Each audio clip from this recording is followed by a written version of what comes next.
gotta go. Yeah, I'll call you back. I'm with that realtor lady. Do you ever want to know what's going on in the real estate market from somebody who's actually in it? Not just national headlines or news channels that just want to stoke fear, but what's really actually going on? And how do things kind of operate in the real estate world? Well, you found the right spot.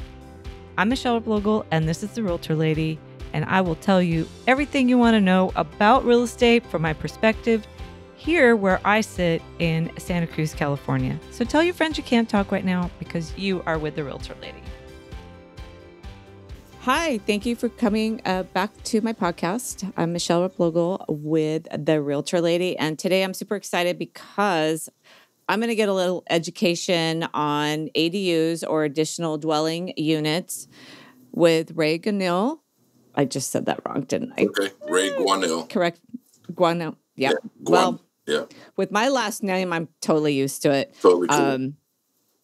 Of Nona Homes. And he's going to talk a little bit about what changed in the laws and why this is putting an additional dwelling unit on your property is most likely easier.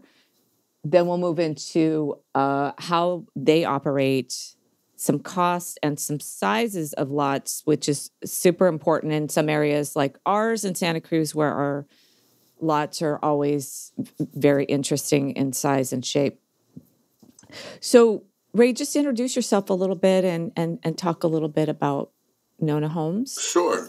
My name is Ray Guanill. I'm co-owner of Nonna ADU and Solar here in Sacramento, California. We have a location also in San Diego, California. We currently put ADUs together from Sacramento all the way down to San Diego. Nona Homes has been around for a couple of years. It started off as a project management company. That company was dissolved. I partnered with my business partner, Dave Simmons. We got together. We just felt that we had some powers in numbers. We restructured the business and kind of what we thought would work best versus a project management tool. And then we really got involved and started building ADUs and gone from there. I come from a background of real estate and flipping houses and design and all that good stuff. And so it allowed us to have a little freedom of intricacy of doing those type of things still. My partner, Dave, is a finance guru, so it gives us another arm in our situation when you're trying to finance ADUs. So we have a great source of education in that format and things that can help potential homeowners with their ADU. So right now we're just, we're not a big shop, but we're a growing shop. And so we're excited about the future for that. And I think you're smart. So where I found you was your email to me as a realtor, and let's talk about ADUs. And honestly, I saw your address on the email and I really ignored it for a while because I didn't think that you worked in my area. So I didn't think it really pertained to me. And then we eventually talked and I understood that you did. But going to the realtors is so smart because we're the ones that get asked the most questions about it and we're the dumbest about it. Right. We sell the house. You do with it what you're going to do. And then we have a severe contractor shortage here. So we can't even really a lot of times say we'll talk to a contractor. Right. Or even talk to the county. Our county is very difficult to work with. And there's just not a lot of information about that. And sometimes people just are curious when they're purchasing a property. Yeah. They have no intention of ever doing it. Yeah, a lot of people get some interest in it. And I'm a realtor myself. So I understand the, let's say, the ups and downs of the real estate life, especially when you have change in markets. And we just came out of a real aggressive market. And realtors were eating really well during that time and was really a great time. And now we have a shift in the market. And so, it could be tough on real estate agents now to kind of keep up with that balance of what they had a year and a half ago. So myself and my partner, Dave, decided, what if we were able to go to the real estate agents and say, hey, listen, you guys have a database of people that you have sold houses to, depending on how long you've been in the business.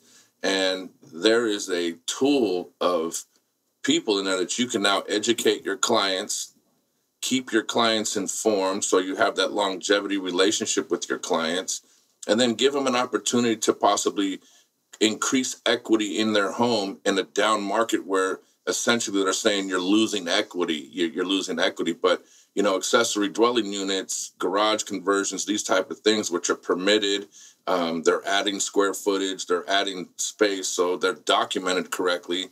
So when the appraised values come back out and say they go to resell it and all that good stuff, then, you've now increased the value in your house. So if you've lost $60,000 in a down market, of course, there's a cost of getting equity to the build cost, but over time, you've established a levelness of the equity in the home by adding an accessory dwelling unit. And on top of that, if you're doing it in a position of, passive income, then, depending on that strategy, you might find yourself in a point where it's really paying dividends for yourself. So, and it's not always about making extra money on your property or equity. Sometimes it's just really consolidating situations for family. And that's the way I always see it, is that I want people to have the ability to house family. If they could stand having them on the property with them, or maybe they can situate it where they don't have to see them a lot. But that idea of building in space for your family or for people that you care about, having a place to live and can stay close to you. Otherwise, you're looking at them moving to a cheaper area. Yeah, there's really two types of kind of customers. I like that piece. We deal with like two types of customers, really. We kind of categorize them in two buckets, if you would, based on kind of like what you said, the homeowner who wants that for the family, or mother-in-law, or kids are coming home from college, or whatever that situation is. And then that's a different approach. Actually, it's actually a different sales approach to that particular customer than it is for the true real estate investor. The true real estate investor also looks at it from a different set of eyeballs, and they're looking at it in an income type of situation. So their approach to us to build those type of ADUs, not that the ADUs are any different, but maybe there might be some emotional attachments to it that are not so less than the person who really wants it for their family. The investor wants it for cash flow. How quick? We don't need all the big upgrades. We don't need this. How quick can we get it done? I need to get a rental in there. So we tend to two types of customers in our bucket, and we have two different approaches for those guys. So yeah, because there's that design of, I want to make it kind of nice. Or for me, if I looked into building one on my own property, I would build it in the style of where I might live and downsize and rent out my house. Correct. So that's how I would approach it. But I also was out to dinner with a friend last night, and she said she knew of someone who just strictly bought properties she could put ADUs on and rent both the house and a back unit over the detached garage. Like, she only looked for houses with a detached garage and the ability to build it. And I was like, that's genius. That's way out of my scope of investing that I want to do, but super smart. So that's definitely both approaches. And then I guess the other approach besides family would be, maybe you want to downsize on your own property. Yes. And then go ahead and rent that big house out, which I have, friends that did. They built a small little unit in their garage, and then they rent out the house to their children, actually. Yes, it's just, to a lot of people, you think the quality of life they want, you ask certain people, they go, I don't want to, I'm going from 1,800 square feet and I'm going to go to 600 square feet. You'd find that these units that we build, even when you're talking about 600 square feet or 500 or 800, I mean, they are very spacious. The floor plans that are designed in them create a very open, spacious plan. Because if you really consolidate yourself into your home of 2,000 square feet or whatever it is, logistically, you probably only really operate in about 800 square feet of your house on a normal basis. So that's how big my house is, 800 square feet. Yeah. So if you qualify with but the configuration is very poor. Well, you probably have an older house. I used to live down there, so I know how the older houses are. So I'm very aware how those are. And, and even those are, we're getting contacted even by homeowners that say, hey, listen, can you blow out my floor plan and, reestablish it to a more open, modern floor plan? And then, we have those discussions as well. Back to what you were saying about your friend that does the over the garage conversion type of thing, that little strategy right there. California came out with the rule of SB 9 that allows you to, take an R1 lot and basically split that in half through an application process through your local municipality. And if you can split an R1 lot, you have one single family resident on one lot, that lot is allowable to have one junior ADU, which is 500 square feet or less and attached to the house, and a regular ADU. And then I believe in Santa Cruz, it's up to 800. They don't let you go past 800 square feet in Santa Cruz. Oh, okay. So, so then, you have now you've established 3 doors on one half of the lot. Now you have a whole nother lot through the SB9 that will have a separate APN, all that good stuff. And then you can now qualify and put 3 more doors on there. So now you essentially have 6 doors that are operating on one original R1 lot. So, people get very creative in their strategies when they start to understand what you can do with an ADU. What's the minimum size on the lot for that? What's the lot sizes? What are we talking about here? So there's not a minimum size technically per the lot.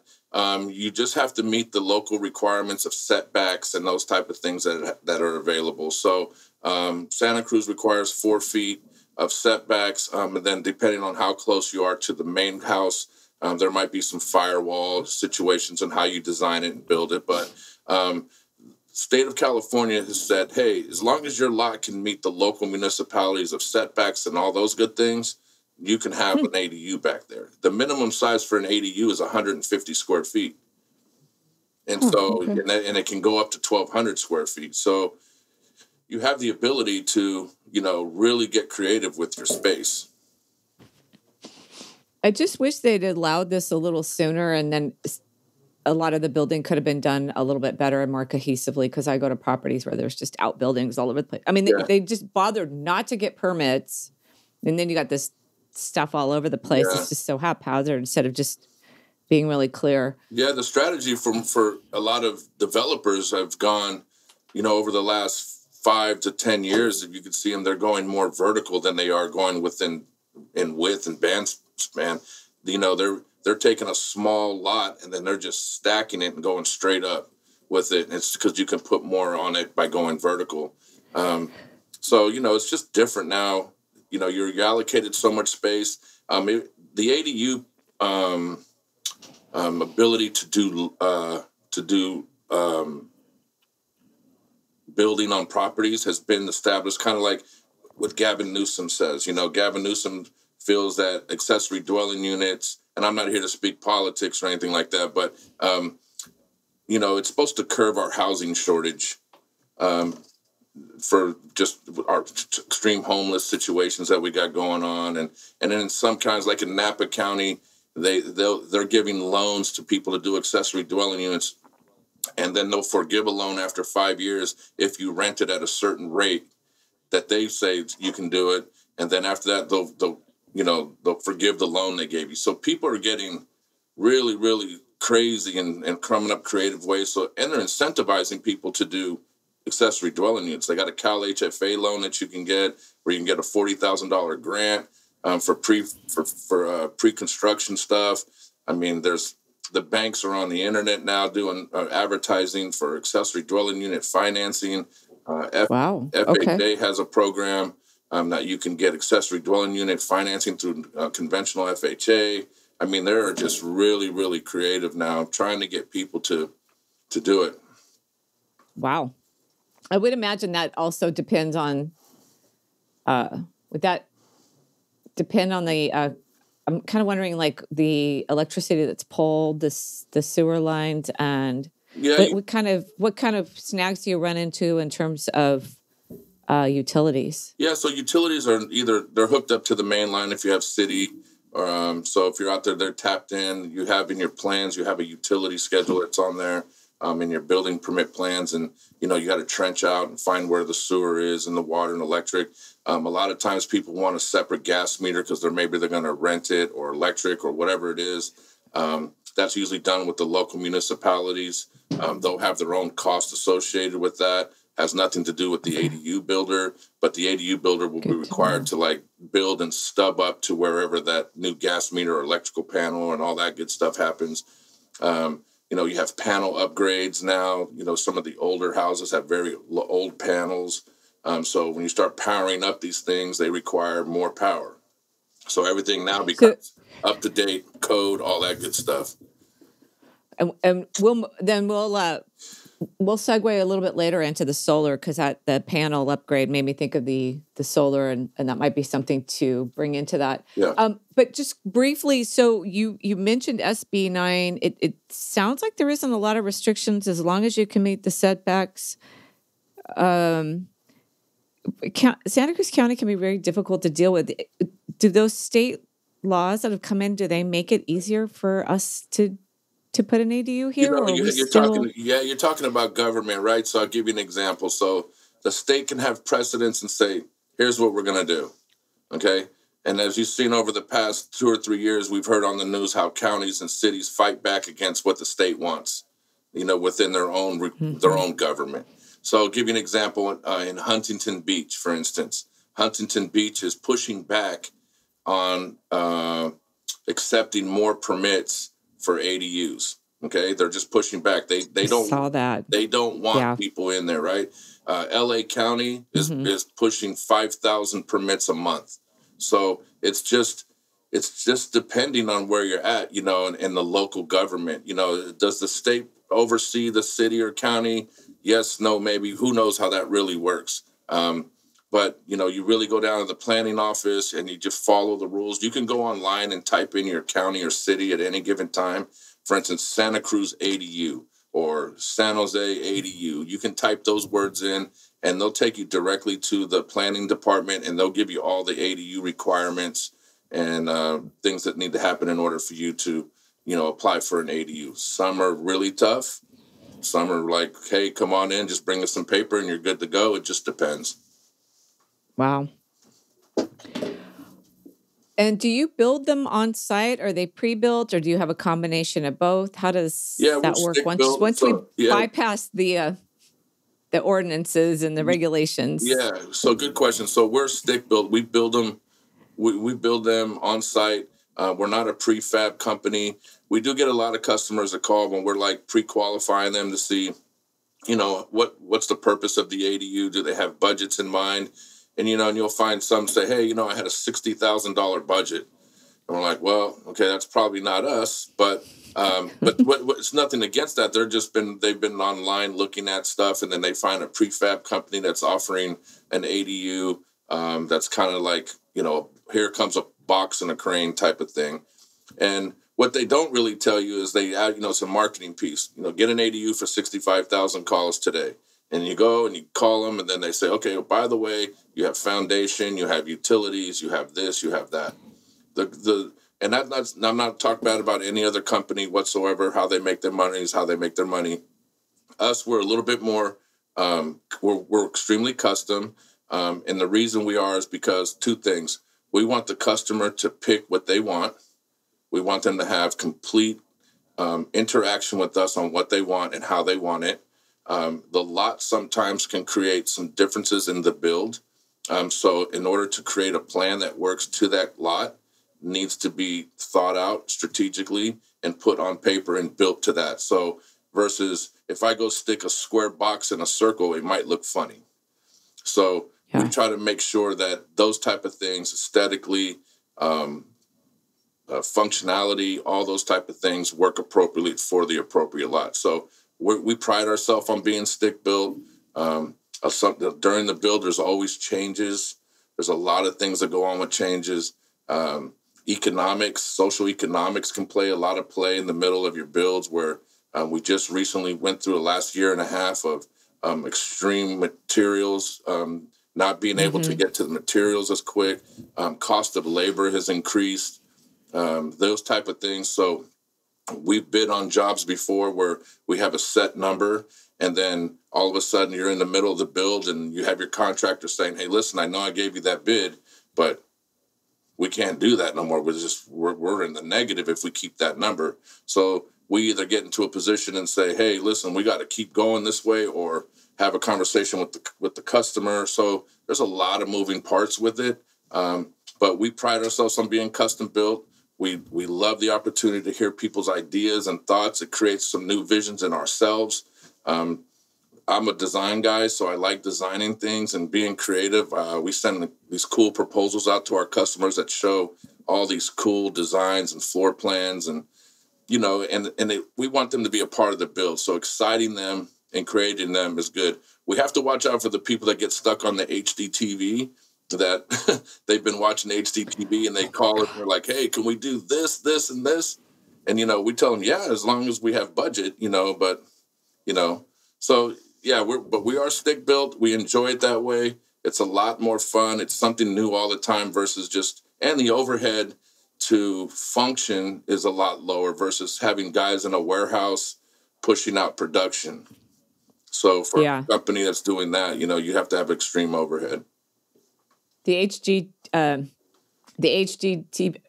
TV, whatever it is, I did like 2 videos on it because I kept taking buyers out to properties and they weren't being wowed. And it's like, this is not the real world. Yeah.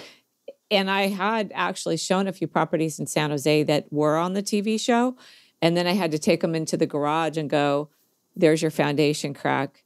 There's your bad plumbing. Like, go just pull the curtain back to show them what it really actually looks like. And I love the quality presentation you just gave me, because I can really see it and understand that what you're saying is you build a quality product that's actually built to last.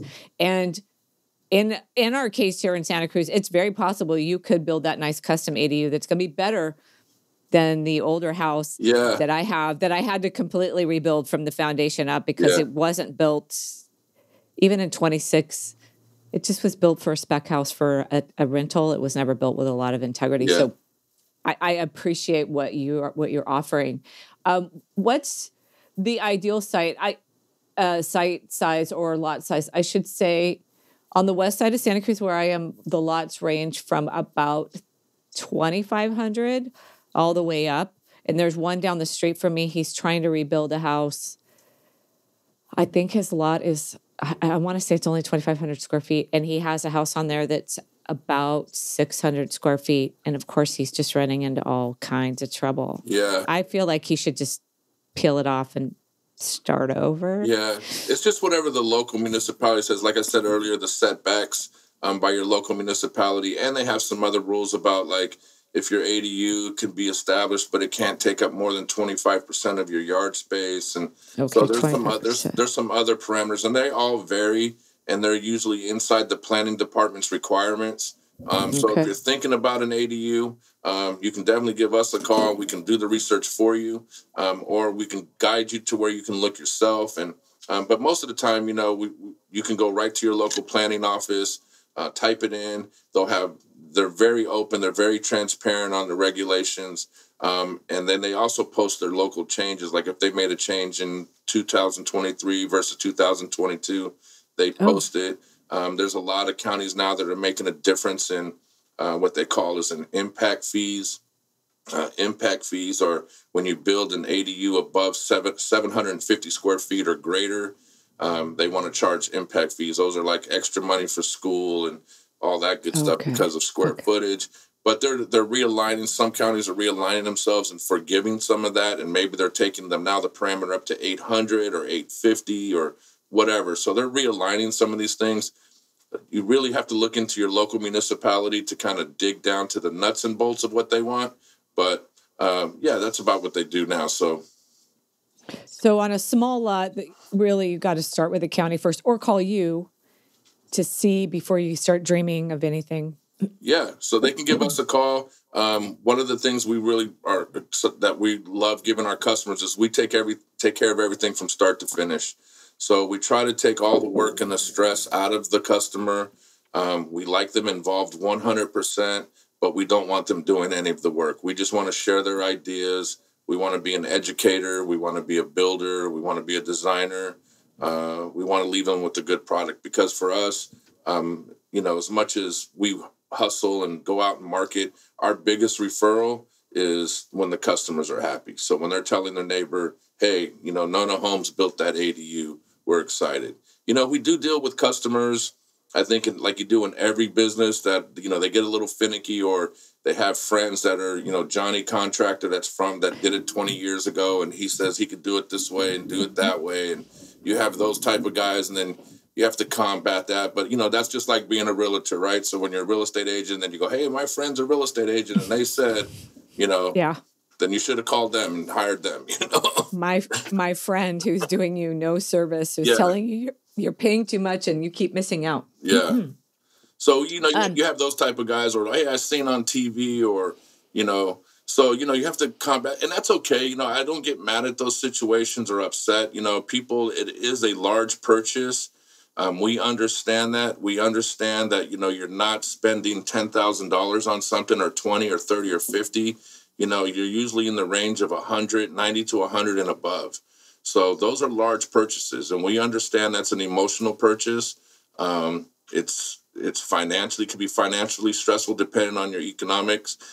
So we're sympathetic to that. We understand it. And, we just try to make sure that there's complete transparency in what we're doing as well.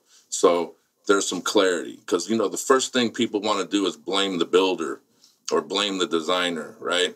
It's hard to have reflectiveness to say, well, maybe I messed up and I didn't get the right situation. And that's okay, because there's always, you're going to get your finger pointed at if they're not happy.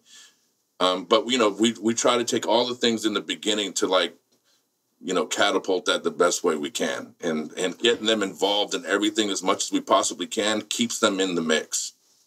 Yeah. It's hard though, too. I mean, I did my kitchen in 2014, and what do you mean, what knobs do I want? I've just made all these decisions on the cabinets and the colors and the countertops and the tile and the lights and the appliances. And now I got to figure out knobs. And so it's great when you got to make sure they're involved, but they do also have to understand there's a lot of decisions they are going to have to make because they're going to live with it. Absolutely.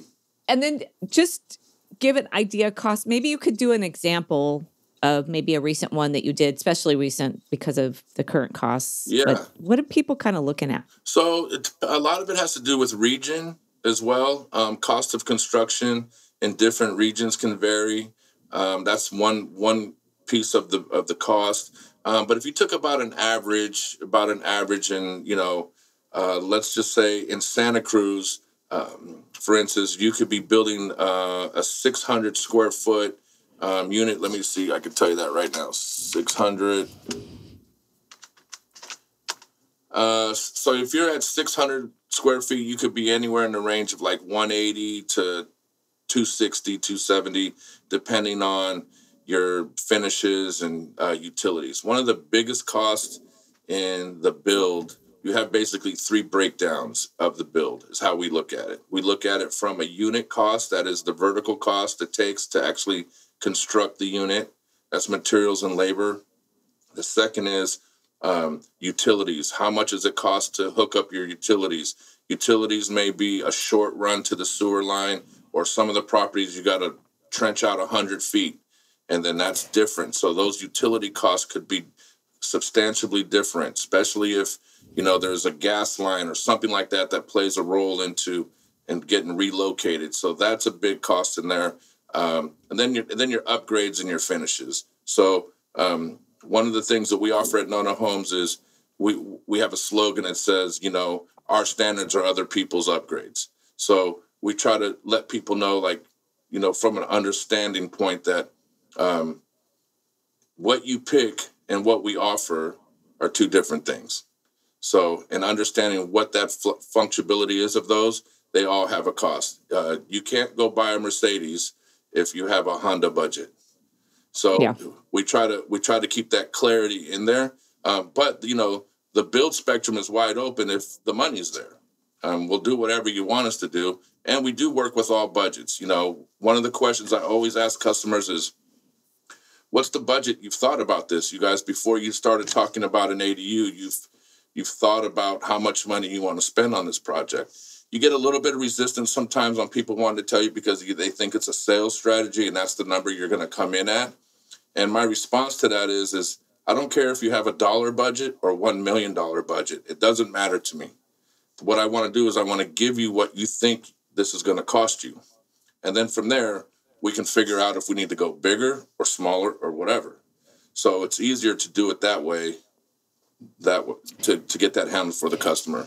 Well, and it's also just like talking to a seller is like, okay, what price do you want? Where are we going in terms of a targeted Right. list price? So kind of the same idea. And if I can't get that price out of them, I can't get an idea of where we're going with this whole journey that we're going to go on. I wish I had a crystal ball, but I just don't. Yeah. I'm getting some echo, which is a problem. What about redoing a garage? Yeah, garage conversions are probably your less expensive way to go for a conversion. We don't really do single car garages. Just the cost of and profit margins in the single car garage units are very small. You're like under 200 feet. So we really try not to do those. We kind of do the standard two car garages. Those are between 400 and 450 square feet, depending on the size.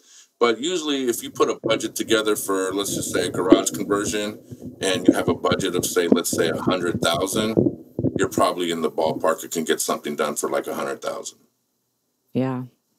Problem is, I have a single car garage, so I can't do it. Yeah. But the thing is there's things that qualify to be an ADU.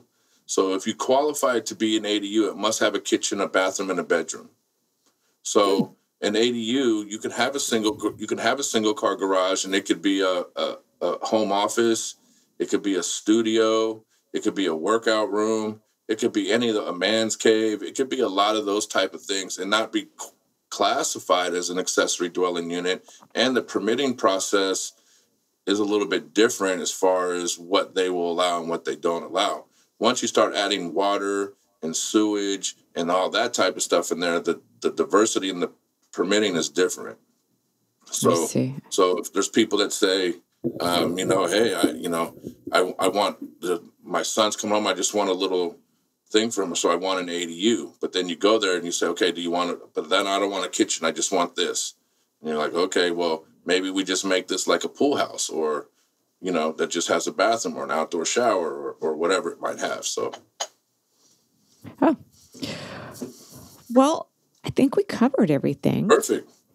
I really appreciate your approach to this. It's from an educational approach, which is how I do my podcasts and my videos. I think people need to think about things and consider it carefully. And I appreciate how you're doing that, and not just, go, because as you know, getting into the middle of a project with someone who doesn't really understand what's going on is very, very intense. So I think it's a better way to get everybody on the same page first before you start writing checks.